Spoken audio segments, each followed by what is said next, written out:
Hello. Oh, a pen. Peter, that's the best you could do. I got a trophy. My name is Kelsey. Oh, welcome into Farm to Fame. I think I forgot that part. My name is Kelsey Wingert. That is Peter Moylan. That is Maddie Mass. You guys, Peter Moylan's having a day.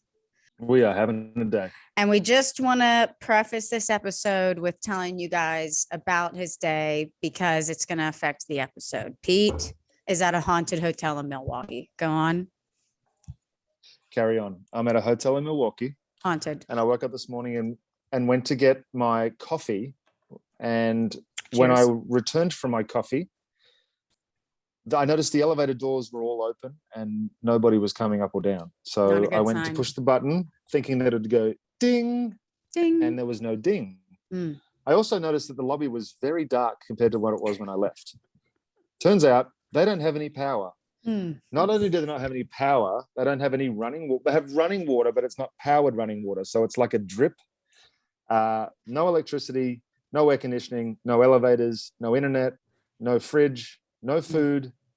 And I had a note slipped under my door that just said, outage, please don't leave. So it's going good. It's Folks, going real good. Is the way you want to start out a day where you're broadcasting a Major League Baseball game. Let me tell you, Correct. Are you in the booth? Second time in the booth ever. First time on the road. No. And this is what I'm hit with. But you know what? It makes me stronger, Kels. Yeah. So he doesn't have Wi-Fi. So Peter is currently having to use his phone to Zoom in with us. Therefore, I'm going to be reading a lot of the episode today, and Peter's going to Pete. I'm here for comedic value. Okay, that's great. And it's going to be a fast one too, because as you can see, Kelsey's, or if you're not watching, as you can't see, you look like you're in a hotel also. I'm also in a hotel. Got back to Denver last night at midnight. Got to bed at like 3. Let's go. That's 5 a.m. Atlanta time for you guys keeping score at home. No, there was something I wanted to stay in town for to support Case. So I stayed and took a 10 p.m. flight out, and then we were delayed. But my breaking news, because I know everyone has now become major Alatoona Buccaneer fans. Our pitching coach, our draft expert, my husband in 19 days, Casey Lynch, and the Alatoona Buccaneers have beat the Lassiter Trojans to advance to the state championship game at Truist Park this week. We play for rings in the desert, as Jake would say. Rings in the desert? That's what he says about the snakes. Jake Snakes. Yeah. So the Bucks made it to the state championship game. I'm fired up. I'm flying back to Atlanta after our day game in between series to be there for the state championship. Let's go. There are some no-hitters this week. Yeah, there was.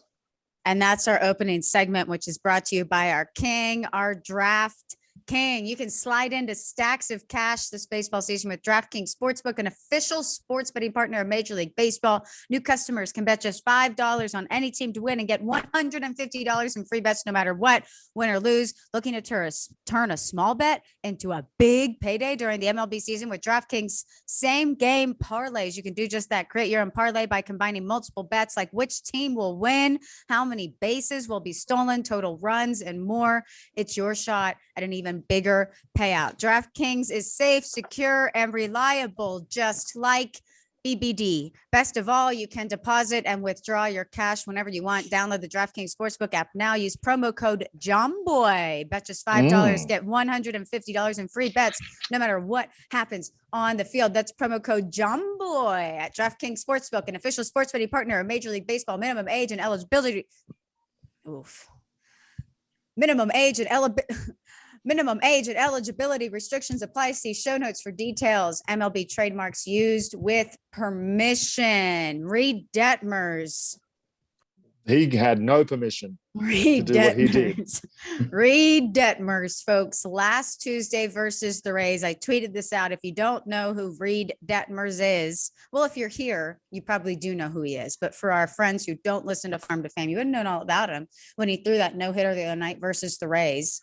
One walk, only 2 Ks, which was interesting. 108 pitches, 11 groundouts, 14 flyouts.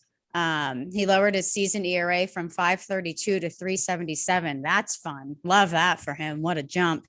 And we've talked about this guy a lot, Pete. I'll go over his path to the majors, but I don't know if you were able to watch any of this game, but I'm sure you saw some. Okay, let's hear it. So it was like he got through the first inning, gave up a couple of hard hits in the first inning, and then everything seemed to flow, relying on weak contact. As you said, not a lot of punch outs.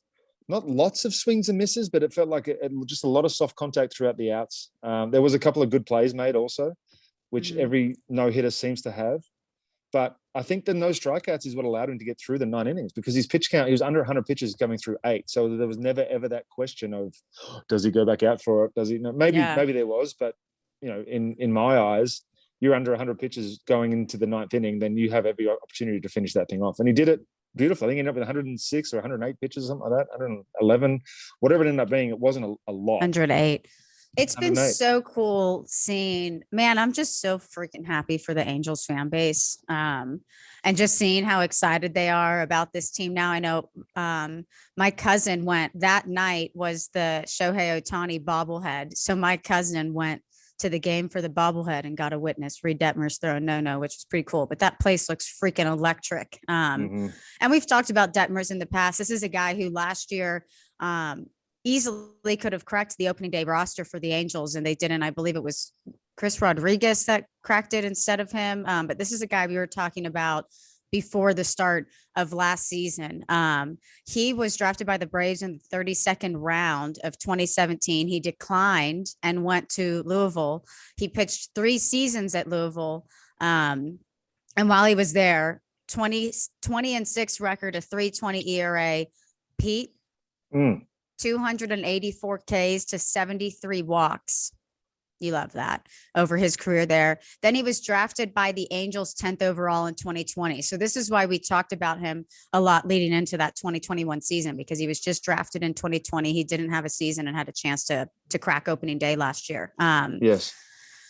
So he started his career in Double-A 2021. He pitched 12 games to a 3.50 ERA. He was called up to Triple-A for 2 games where he crushed 1.13 ERA, called up to the Angels for 5 games, did not pitch well. His ERA sat above 7 there. And then in pro game number 25, and I want to make sure you got, oh yes, Pete. I just have a question. Did I read somewhere that he was almost pitching for his job too before this start? Like it hasn't been a particularly strong season for him leading up to this start, and maybe they were looking to replace him had he not had a good outing this time out. Did I read that, or am I just making that up? Well, I mean, his ERA going into that game, we said it went from 5.32 to 3.77. I just don't know the AL as in depth as I know the NL to know the depth of the starting pitching that the Angels have. I obviously know Shohei. I obviously know Thor and Detmers, but do they have the starting pitching capital to send him down? They drafted nothing but starting pitching or pitchers. Yeah, but that was last year. Yeah, but college kid, like this is who's making the big leagues now too. It's college kids that they drafted last year that are potentially going to be able to make an impact this year. I don't know. I can't look anything up. So, but if I could, I'd go to their Fangraphs page and check out what that says, and the roster resource page and check out what it says on there. But I'm looking at his game logs right now. He only had 2 games where he pitched at least 5 innings, and both of those were right at 5. But you see that early in the season. I mean, they're going to get pulled early, but 4 innings, 3 1/3, 5, 4 and 2/3, and then 9. But it wasn't like he wasn't getting hit around too much. He was giving up runs in every single start though. But I mean, yeah, he could have been pitching for his job, but I don't know what it would have taken for him to actually get knocked out. Yeah. This Did you week. also, just a quick note for those that might be watching the highlights, the final 2 plays made in right field were made by friend of the pod, Aaron Whitefield, who was a defensive replacement playing right field for the Angels during that no-hitter. I've never seen him be so nervous under catches before. He's normally that guy that, does the old belt buckle, pick it up like he's framing a pitch in center field. He's as confident as I've ever seen. And he was like 2 hands, just making sure that he didn't drop anything. So that was cool. Yeah. So congratulations to Reid Detmers. We love that for you. Awesome. And before the next no-hitter, because there was another one this week, which was very interesting. We want to talk about Sam Bachman, who was the Angels' first rounder in 2021. He was drafted 14th overall, drafted as a junior out of Miami, Ohio. Now he's 22. He pitched 4 no-hit innings with our guys, the Rocket City Trash Pandas, on Friday. Only 33 pitches in those 4 innings, which is the biggest thing obviously no hits, but really loved the pitch count in that. Overall, he's started 2 games, 7 innings, 1 hit, 2 walks, 3 Ks. Man, people just aren't striking people out. I got a theory about that. You want me to talk about it real quick? Let's hear it. I think this game has become so reliant on swing and miss pitchers have become so reliant on swing and miss based on everybody's trying to launch and hit home runs, right? Mm-hmm. So pitchers were just literally able to do whatever they want and throw the ball past guys because of the big swings. Yeah. Now, because the balls, they're not getting rewarded for those big swings like they were in years past. So balls that were going out are now F9s. So people are having to change their at-bats and change their approach and try and have more of that old school driver the other way, kept 2 strikes, fight off pitches, fouling balls off. I feel like unfortunately, it feels like the decision to change the baseballs may, in fact, prove to have more action in baseball. Yeah. Is my general gist. I feel like I just am not seeing strikeouts because, as everybody probably knows, the game plan with the team that I'm covering this year is pitch into ground balls, not trying to pitch to fly balls, not really trying to strike people out. But I was looking at, we play the Giants. That's the pitching game plan for the Rockies at the moment? Yeah, keep the ball on the ground. It's unbelievable. You know, I'm noticing more catchers just setting up middle, like just letting guys just rely on their stuff because they know that, I feel like guys don't have to be as precise because the balls aren't flying. You know what I mean? Well, that's more so the case here because if the ball gets in the air, it's a double. And the thing that people think about Coors Field, they think that there's a lot of home runs hit here, but that's not really the case. It's really just our outfield is so big that there's so much room for doubles. There's so much room for hits. But anyway, we're playing the Giants today and then the Mets. We got a cakewalk this week. But I was looking at the preview of it and it was just so funny because I was looking at Alex Wood, who has 30 strikeouts on the season, facing Antonio Senzatella, who has 8. But yeah, I just have not seen strikeouts this year, but that's a personal problem. It's not a personal problem. I think it's great. Pete, you alluded to this, but the Angels drafted a pitcher in all 20 rounds in the 2021 draft. I will literally never forget being in Denver with JOMBOY, with the company, and being in the van and Jimmy screaming that the Angels just picked a pitcher with every single pick of the draft last year. But their last 2 first rounders, Detmers in 2020, who we just talked about, Bachman in 2021, have really found it. Their 2021 11th rounder, Chase Silseth, made his MLB debut on Friday. Wow. What? He went 6 innings, 1 hit, no runs. Their 2021 11th rounder. So I just proved your point that you made earlier when I was talking about the pitching depth. You sure did. The Angels organization. You sure did. Love when I do that. Yeah. So yeah, keep an eye for Sam Bachman. Like we said, AA right now with the Trash Pandas, Chase Silseth, and Reid Detmers for the Angels. Are the Angels legit this year? Are you fully bought into what they're doing? It's hard to not look at that lineup just on its own and think that they have a chance to just beat the severe crap out of teams. Well, they beat the Astros for the division. Right. Will they beat the Astros for the division? I kind of like the Astros too, but yes, they will. Wow. I would love to see that, man. I think the veteran presence of the team that the Angels have compared to, well, I guess it's the same with the Astros too, but they've got young pitching, the Astros.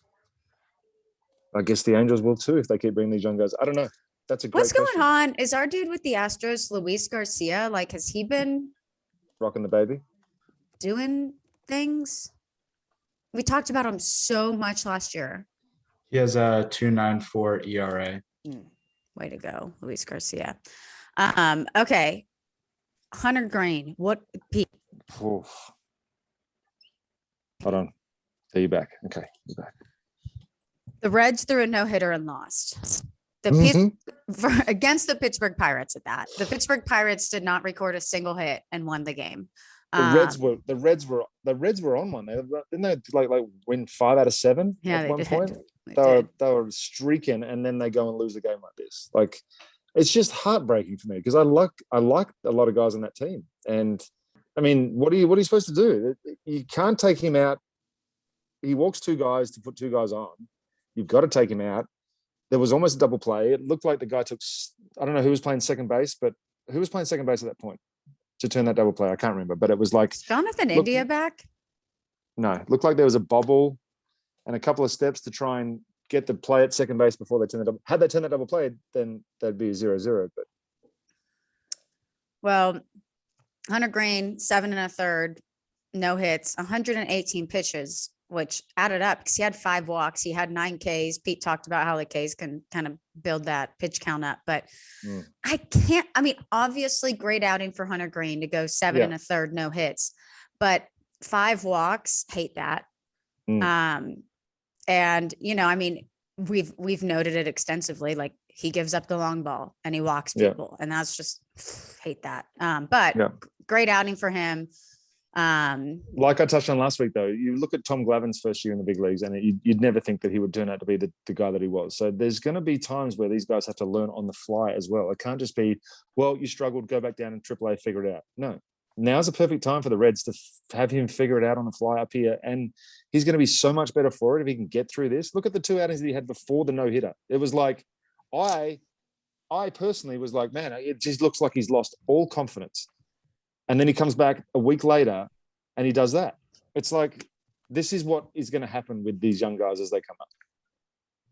Is that like, what's that clubhouse like after? I don't have any idea. I think you hate that you lost, but they've lost so much this year that it's like, at least you got to witness a decent football game for the first part of it. Like, I don't know. That's tough. Yeah. It's hard to do the old just turn around and come back and get him tomorrow. Like, yeah, all right. Sweet. So good for Hunter Greene. We'll obviously be keeping up with him this season. He's a big name. Did you, I don't mean this in like a weird way. You picked him for your NL Rookie of the Year, right? I did. Yeah. So we'll be talking about him a ton this year. And now we want to get into our top prospects of the week, brought to you by the Hudson Valley Renegades. For tickets, whoa, I forget that this is a ticket read. For tickets, you can call 845-838-0094. Visit hvrenegades.com. The Hudson Valley Renegades are the high A affiliate of the New York Yankees. Dutchess Stadium is located in Wappingers Falls, New York. They have new hats, new merch, new swag. Dude, minor league merch is we talked about it last week, but it's pretty sick. But you can get that only at the team store. Use the promo code JOMBOY for 20% off of your purchase today. Buy one, get one lower box ticket for the rest of the season with the code JOMBOY. Anybody, Maddie, you're our Yankees person. Anybody, you talked about Trey Sweeney last week. Sunday the 29th, Hudson Valley is doing Witches and Wizards night. So I recommend everybody gets a ticket for that, because that sounds like a time. Well, speaking of witches, new hats, new merch, new swag, only at the Renegades team store. Use the code JOMBOY for 20% off your off your purchase today, not your first purchase today. That is renegades.milbstore.com. Okay. Getting in to our top prospects of the week. I guess I'm just going to read through all of. I can go every other. Okay. Nice. I'll sit here. Start? You want to start? I can start. I don't care. What'd you say? I said I can start, but you go ahead because the second name's easier. Okay. Ezekiel Duran, He is one of the Rangers' top prospects. He unfortunately left in the Joey Gallo trade. You can ask anybody in the Boy office how I feel about that trade, and I've not changed my opinion since the trade went. It's not just because Joey Gallo hasn't hit. I knew that he wasn't going to hit, so I would love to have Ezekiel Duran back. Regardless, he was hitting 225 in Double-A entering May, and he is now hitting 302. So Dang. in that time, Can you say that again? entering May, Ezekiel Yeah. Duran was hitting 225 in Double-A. Okay. And now, as we record, is May 16th, and he's hitting 302. Okay. So he's raised his average almost 80 points in 2 weeks. Mm-hmm. In that time, he's hitting 428, 7 doubles, a triple, 4 homers, 15 RBIs, 2 walks, stolen base, and 6 of his last 12 games multi-hit. He has a couple 4-hit days, including yesterday where he had 4 hits, 2 doubles, 2 homers, and a walk. And every time he got on base, he scored. So 5 runs, which is crazy. My big question here is, because he's a second baseman, middle infielder in the Rangers system, they obviously just signed Simeon and Seager. So I'm not exactly sure how that's going to play out for Ezekiel Duran in the Is it a big enough years, bat that he can move to third? Well, maybe Seager can move. But then I also want Josh Smith to play short too. We love Josh Smith. I don't know what the Rangers, it's a good problem to have for the Rangers. I went down a Joey Gallo hole. I feel bad for you. Did Joey Gallo really just hit 160 last year with the Yankees? I think that's high. I mean, I can look, but I mean, that's what Baseball Reference said. I thought that he was like, how many homers did he hit? Much more productive than that. He had 13 home runs with the Yankees, but total for the season, he had 38. But what's also kind of interesting about that, and maybe I'm just like overanalyzing it, he had 38 home runs and 77 RBI. I feel like that RBI total is low in comparison to almost 40 bombs. But that's not his, that he can't control. Yeah, I mean, anything to that's do with just that, guys on or not. And you were with Texas for 95 games. Shout out to Adolis Garcia. Yeah, so this season, Joey Gallo is hitting 202, 5 home runs, 7 RBI. He's also been on a heater this week. I'll give him that. He's been hot this week, which has raised his average and his home run totals. Is Joey Gallo good? Like, let's just like overall consensus. For his career, he's hitting 206. But he's averaging 40 home runs a season. He serves a purpose. I hate that average. This is beyond Joey Gallo question. It's do you like a 3 true outcome player or not? Yeah. There's a reason why they're changing the game. I personally prefer to watch not 3 true outcome baseball. So you're enjoying the way the game's moving right now? Yes. You know who else is? Tell us. Joey Wiemer. Weimer. Weimer. Weimer. Okay. Brewers number 2 prospect, currently playing in Double-A for the Biloxi Shuckers. Didn't we do like a draft where you and I could not land on the word Shuckers? That was in our Maddie Jeopardy. remembers it. Yeah. It was our Jeopardy game. I said, like, what is the team name for Biloxi? And it was one of the few questions you guys didn't get. Yeah. I wondered what I was wondering when we drafted, because we did the team name.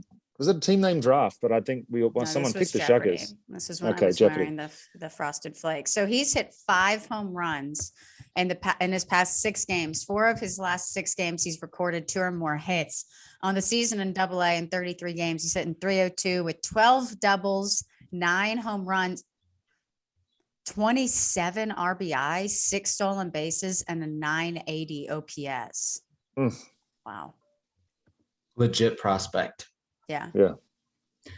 Okay, the next guy, I believe his first name is Eddys, Eddys, Eddys Leonard, the 21-year-old Dodgers number 8 overall prospect. He's currently an infielder playing in High A. He raised his average from 237 to 271 in his 6 games this week. Those 6 games, he picked up at least 1 hit in every single game. So overall, he went 10 for 25, which is a 400 average for those that didn't calculate it before typing it. He hit 4 doubles and 4 home runs, including 3 home runs in the last 2 games. So overall, really sound week. I mean, we all know sound is what you just called that week. That's a great week, Maddie. A great week, yeah. Word. Sound. I'm going to use that today. Write that down. That's use that on the broadcast. No, I mean that's like a fully American word. Is it? I feel like is it underplaying the performance?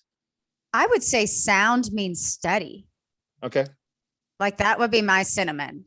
Cinnamon is what I said. That'll just be in your case cinnamon. anybody was That'll wondering. be your cinnamon. Yep. My cinnamon too. Yeah. Synonym. Go Tigers.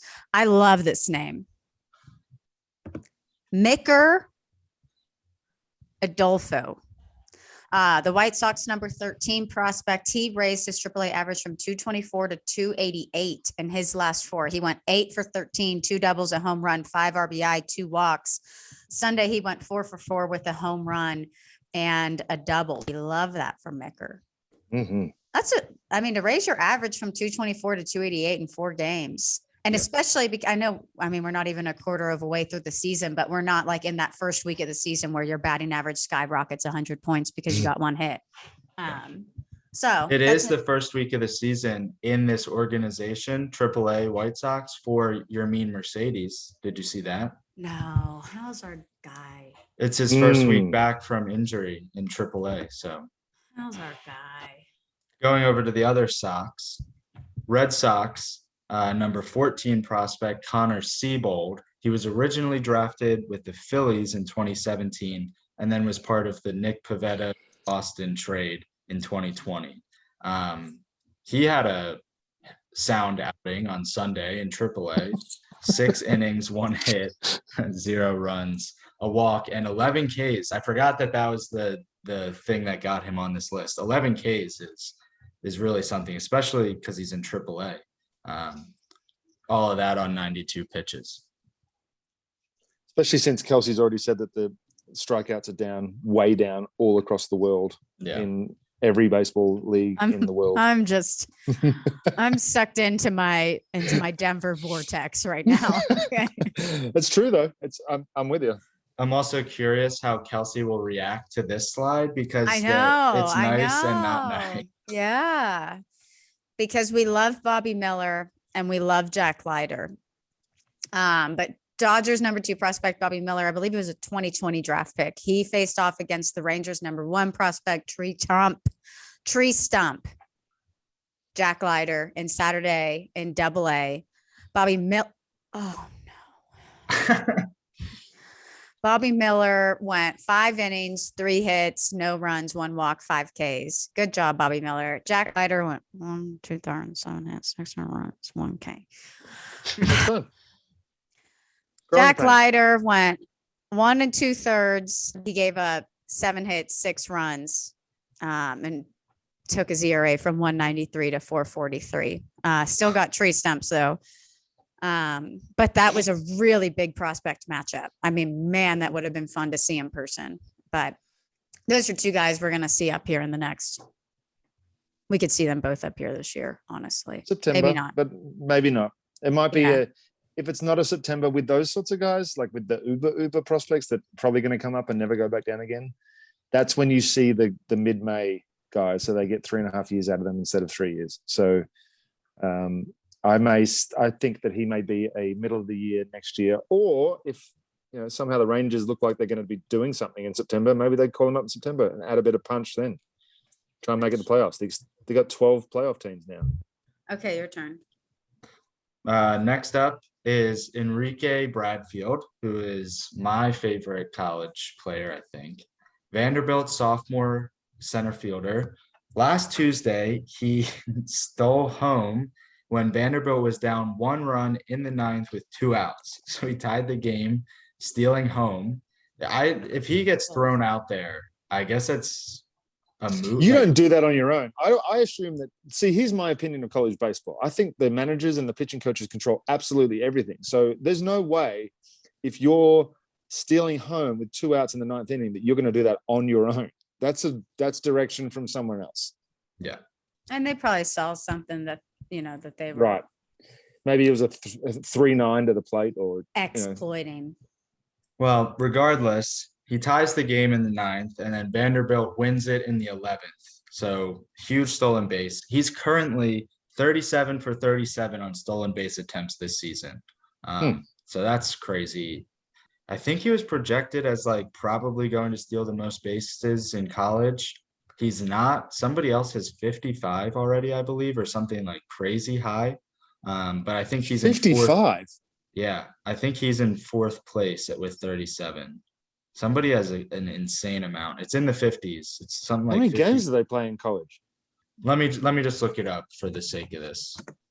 Because I'm looking at the college baseball rankings right now. Did not realize LSU dropped out of the top 25, which is a bummer. But while Maddie's looking that up, if you're interested in college baseball, Tennessee is the number 1 team in the country, and then Oregon State, Virginia Tech, Stanford. Wow. Texas Tech, Texas A&M, Arkansas, Oklahoma State, Miami, Louisville are your top 10 teams. Thank you. Wow. Texas State is ranked 13th. When did Texas State become like? Texas State is like a party school. Like, you don't think of sports when you think of Texas State. holy shit, this guy steals. All right. The number 1 guy for stolen bases is Jonathan Thomas, who is playing at the University of Houston, and he has 57 stolen bases in 48 games. If you look at his stolen base log, 4, 3, 4, 5, 3, 4. Like, this is by game. Come on, dude. Yeah, the second game of the season, 5 stolen bases. What's he batting? He must be getting on base every time. Batting 354. He And steals how many every walks? time he gets What's on. his on base? Have they introduced the stealing first rule in that league? The on base isn't on this thing. Okay. This Man, is like, that's ridiculous. That's like Juan Pierre shit. When Juan Pierre, I got to see Juan Pierre. I'm pretty sure I got to see Juan Pierre in the minor leagues, but we were in Florida, in Melbourne, Florida, visiting John Diebel, who was the manager of the Brevard County Manatees in Able at that stage, and Juan Pierre was on that team. What a mouthful! And he was bunting every at bat and reaching base. They were like defending for it, and he was just like, nope, and he was just gone. It was unreal. yeah. So Enrique Bradfield, he's currently in 4th because this guy is running away with the stolen base numbers. So good for Jonathan Thomas. He's also top performer of the week. But Enrique Bradfield, that was last Tuesday. He stole home. Friday, he hits a go-ahead game-winning 3-run bomb in the 10th inning for Vanderbilt. Have a week. This is a guy that doesn't hit home runs. His game is speed and being a good center fielder. So seeing him hit a home run is pretty cool. That's awesome. Good for him. What about the Padres AA pitching staff? They threw a no-hitter on Saturday. I saw this. Didn't they strike out like 74 Kevin batters out of 27? Kopps, Kevin Kopps, Kevin Kopps, Kevin Kopps. I've never seen somebody's first name Lake, like a body of water. Lake Nona. Lake Bachar, 3 innings.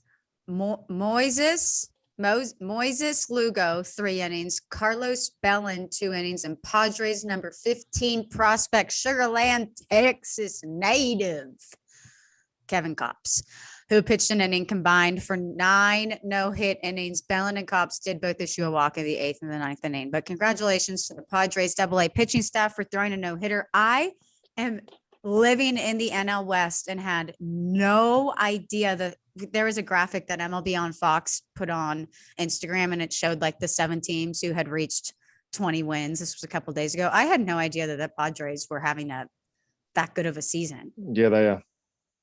It's been so sneaky. Like, you're just hearing about so many other teams, and the Padres are just kind of like, well, because every team in the West is above 500. It's like it's like insane. They're so good. The Padres team's really good.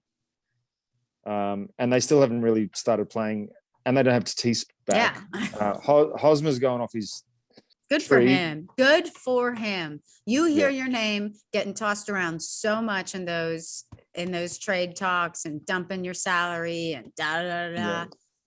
Good for him. Show him, Hoz. That's what I'm talking about. Okay, this is my favorite part of the episode because we run through our quick weekly news flash for you, and it is brought to you by Candy Digital. It's the official NFT partner for Major League Baseball. They take the obsession and thrill of card collecting and make it digital with a totally cool digital collector's item. Blind packs, meaning you don't know which cards are inside, like back in the day with wax packs, trading cards. There are 5 levels of rarity. We walked you guys through this. Each level increases the card's value: core, uncommon, rare, epic, legendary. Every team and every player will be included in the series, and their stats are updated daily on the back of the NFT, like you always wished your cardboard cards would do.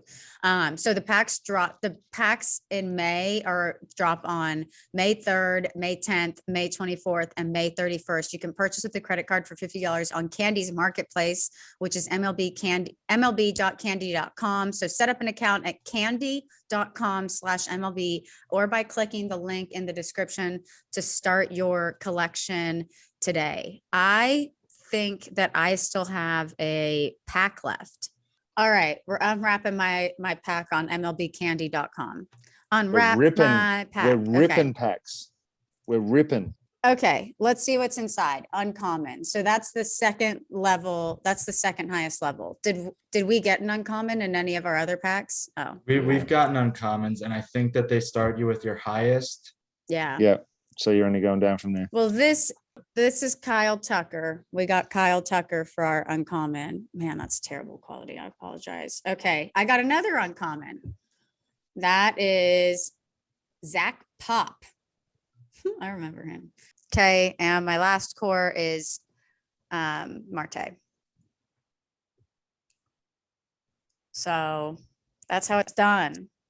Okay, so getting into this week's headlines, Braves #1 prospect Michael Harris loses a 31 AA game on base streak to start the season on Saturday. Pete loves this guy, and he reached 31 consecutive games. Start another streak tomorrow. Yeah.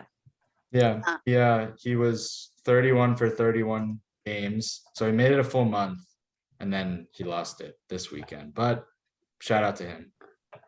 Giants farmhand Austin Dean hits 3 solo home runs on Sunday. Wow. Adley Rushman, big update, says he's full go. He's 100% healthy in AAA now. He's currently hitting 194 in 9 AAA games. So, I mean, I'd imagine they want to see that average climb a little up, and then, we might get to see him up here. Tennessee Vols, the #1 team in college baseball. If you were listening to me run through the rankings there, they clinched their first SEC regular season championship since 1995. They were 20-4 in SEC play, and they hold a 7-game lead over the second. You guys, a 20-4 record in the SEC is extremely impressive, but I don't have to tell you that. It helps when your team ERA is like 0. So yeah. Oh my gosh. And the Oklahoma State kid who hit a ball 513 feet, Griffin Dorsey, that was a 513-foot home run. I was literally like, Maddie tweeted that out, and I like sprinted downstairs and told, or JOMBOY Media tweeted that out. I sprinted downstairs. I was like, holy crap, Casey, somebody just hit a ball 513 feet. I hit one 525 once. What's the longest one we've seen in the big leagues this season? I think we discussed this recently. Mike Trout? 472? 470, yeah. That rings a bell, yeah. So those are this week's headlines. Was there anything else like in the baseball world that I felt like there was something that I wanted to Albert Pujols. Oh, pitched last night, by the way. Making his pitching debut. That was phenomenal. He gave up like 2 bombs. Look good. Yeah. I'm not saying there's going to be a second career for him, but he looks good. What are we hyped about, Maddie? What'd you just tweet? Frank Mazzucato. Yeah. He's making his professional debut in low A tomorrow. Let's go. Okay. Another thing maybe to note, Jared Kelnick was optioned to AAA. This is a guy, he's 22 years old. Didn't play. You hate that he was sent down? I just hate that they brought him back so quickly again. Like, this is what my argument the whole time is, that we're going to keep running out of these prospects if we keep just bringing them up and having them struggle and sending them down. And I get Seattle's in a different spot and they're trying to win this year, so they can't exactly just allow him to struggle on a larger scale. But don't bring him up to start let him figure it out for longer than a week or 2 weeks, 3 weeks. Like, get him a full season. Look at Kyle Wright. What happened with Kyle Wright when he had a full season AAA down there? Look at Duval when he went down to AAA for an extended period of time. Not just, okay, no, he's ready, let's go. Like, these things can't be rushed. Yeah. And he was rushed. I mean, I'm reading off a tweet from Ryan Divish, who covers the Mariners for the Seattle Times. And he pointed out, didn't have a season in 2020. He was called up after 6 AA games in 2021. So this is a guy, we're going to see him back up there, but he needs more time to develop a little bit. I agree so too. He's got to get to the point where he's not pressing so hard, because obviously there was so much pressure on him when he came up too. It wasn't standard, just go out there and have fun. It was like, we want to see you be a superstar. Yeah. And I mean, this is a team that's hopeful this year, Yeah. Julio Rodriguez had a big game this week, the biggest game of his career. He went 4 for 4. I think he had 2 singles, a walk, a double, and a home run or something. I think his parents were there. That was really cool. A storyline that Maddie, I don't know if I feel like we almost should edit this up to the top of the show. Kumar Rocker. We got some Kumar Rocker news, baby. Kumar Rocker is going to be pitching for the Tri-City Valley Cats. And remember, he was drafted by the Mets in 2021. They didn't sign him. But yeah, so he is going to be playing with Tri-City Valley Cats, and he'll be eligible for the draft this upcoming year. So, that'll be really, really fun to follow along with how he does there. Yeah. Do you think the Mets regret that decision? I mean, I don't think they're regretting much right now. Like, I think they just lost Tyler McGill. They haven't got DeGrom. What's McGill's timeline? How long is that injury supposed to sideline? They haven't even really. Is it a serious injury? They said it's shoulder fatigue, right? I don't know. If it's shoulder, it could be a long time. But DeGrom's been dealing with his shoulder forever, so who knows? But yeah, I gotta go. Let's go, Cavs. Let's go, Cavs. Let's go, Alrighty. Cavs. Let's go, Cavs. Oh, we'll keep an eye on. Did you see that? That's what happens when you have to walk up 11 flights of stairs, guys. So we'll keep an eye on Kumar Rocker. Peter, we'll keep an eye on the continent of Australia with Aussie lingo. You ready? Yep. Stay ready. You ain't got to get ready. Get some Caney. Pasta. Bonza. Party. No, but it means awesome, great, wonderful. Something like, oh, look at that. It's bloody Bonza, isn't it? Really whipped out the accent there. You have to, because no way are you going to say Bonza. See, it doesn't sound right in American accent. Bonza. Oh, Bonza. She's a bloody ripper. Have a go. She's a Bonza.